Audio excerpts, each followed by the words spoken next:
Grabe ang layo na namin ni Muka at ni Kuya Ik. Si Kuya Ik ang layo na.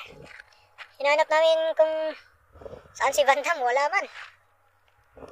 Mapunta na kami dun sa may sa may dating mga karniruhan, yung may mga tupa dati. Pero wala na pala. Si Kuya Ik andun. Grabe ang layo talaga ng lakad ni Kuya Ik at saka ni Muka. Yan si Muka, oh. Wala. Hello mga katropa, ito na yung pinaka malayo kong nalakad. Dun galing sa aming accommodation. Dun sa company. Ito ay pinakamalayo ko na talagang lakad kasama si Kuya Ik at saka si Muka. Nakaabot na ko dito sobrang layo. Ngayon pa lang, first time ko to kahit andito ako naglakad-lakad. Pero ito pa yung time na nakalakad ako na sobrang layo. Sobrang lawak talaga. Ayan, mayroong daan dito. Ayan, papasok siguro. Pero wala si Van Damme talaga. So, tingin ko talaga mayroon yung may-ari at nakita na si Van Damme at kinuha. Kasi wala talaga wala talaga. Pangalawang araw itong libot-libot. Wala. Ayan.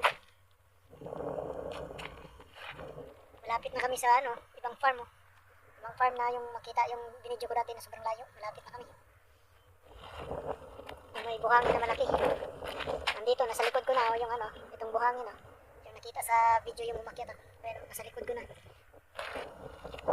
At ako uuwi na kasi mapadilim na.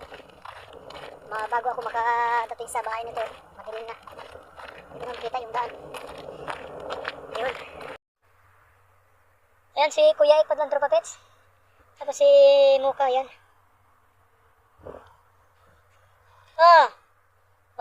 Wala doon si Van Damme.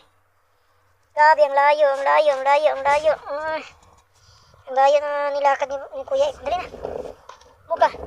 Yan si Muka.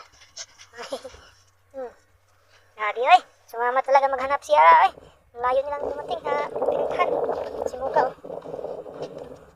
Yan si Kuya Ik. Uy, nag-jump. Uy, nag-jump. Ay, nag-jump.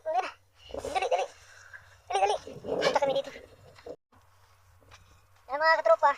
Yung cellphone namin ay malabo kasi yung ginamit ko ngayon na cellphone ay yung yung luma kong cellphone. Kasi naghanap lang kami sana ni Van Damme.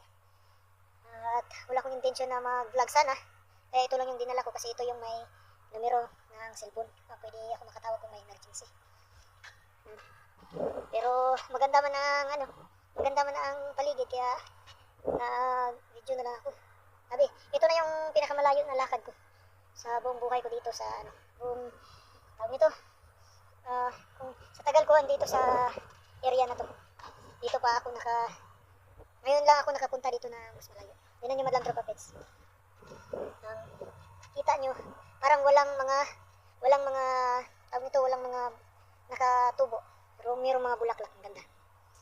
Yan mga katropa, ang mga buhangin lang. Pero pag meron palang tumutubo na mga bulaklak.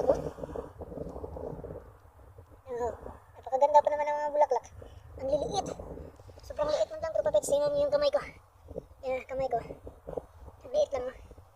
Marami tumubo. Yan. Marami tumubo. Yan, oh. Ang ganda, oh. Nagagandahan ako, Madam Tropa Pets, kasi mahilig ako sa bulaklak. Yan, oh. Yan, oh. Ayun po. Grabe. Kanina andun pa kami malayo. Pero wala dun. Yan si Kuya Ik, pagod. Madilim na. Yan, Kuya Ik. Pagod. Dali.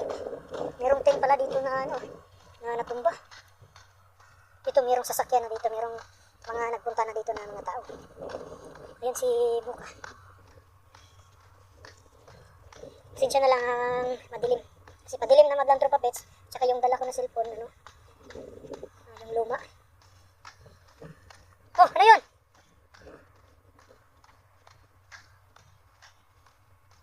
Merong tent na natumba. Natabunan na siya. Yan ang mga tinatayo-tayo namin ng mga tent ganyan.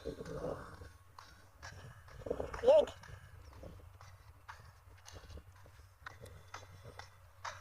Saan sana tayo napadpad? Yung tatlo. Yan o. Sa iba na to.